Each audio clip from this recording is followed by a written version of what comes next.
Hi, Paul Pearson here, doing a broadcast here from Portugal. And the title of this broadcast is a little more information about end times and the chronology of end times. I've done quite a number of broadcasts about that, and you can find them on Thy Word 65. You just type that in on YouTube. Thy Word 65. That's THYWORD and the number 6 and 5. Okay, and I'll begin to read. Just some additional information that may give aid in rightly piecing together end time events.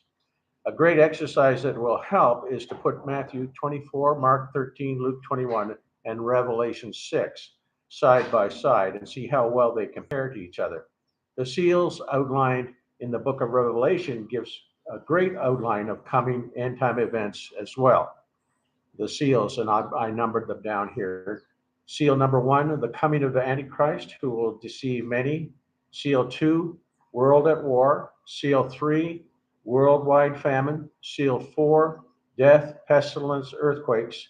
Seal five, souls of them that were slain under the altar, crying, How long, O Lord? Seal six, the sun became black as sackcloth of hair, and the moon became as blood, etc. The coming of the Lord Jesus Christ for his church. I put that in brackets. And the bodily resurrection of believers, dead and alive. And seal seven, the wrath of God is poured out on this wicked, rebellious world after this catching away of believers. Another bit of information that will help us as well is understanding how the calendar of the Old and New Testament is different from what we are familiar with. The Bible calendar is divided into 12 months of 30 days each. This means that in order to keep the seasons in line with the Earth's rotation around the sun, every 6 years there is an extra 30-day month added. This is important in understanding the numbers of the days associated with a 7-year period known as Daniel's 70th week. Example, first half of Daniel's 70th week is calculated 1,260 days. The second half is calculated at 1,290 days because of the added 30 days. There is an important verse found in Daniel chapter 12, verse 12, that gives a number of 1,335 days. The verse reads, Blessed is he that waiteth and cometh to the 1,305 and 30 days.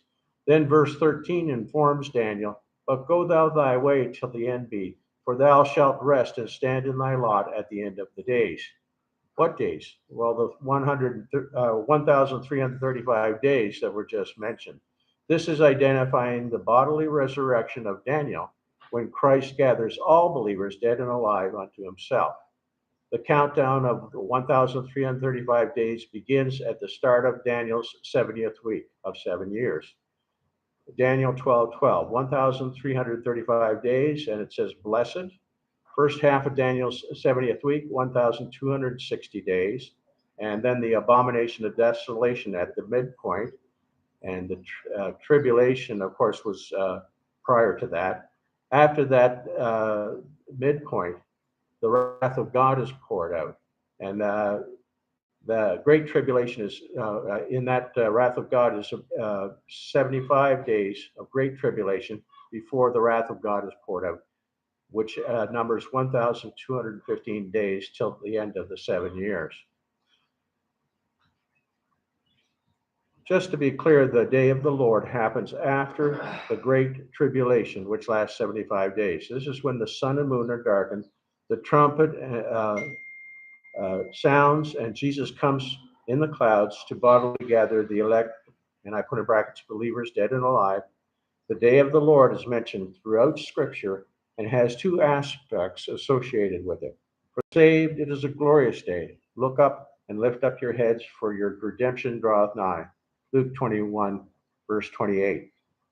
However, to the unsaved, this is a dreadful day. Revelation 6, verse 16.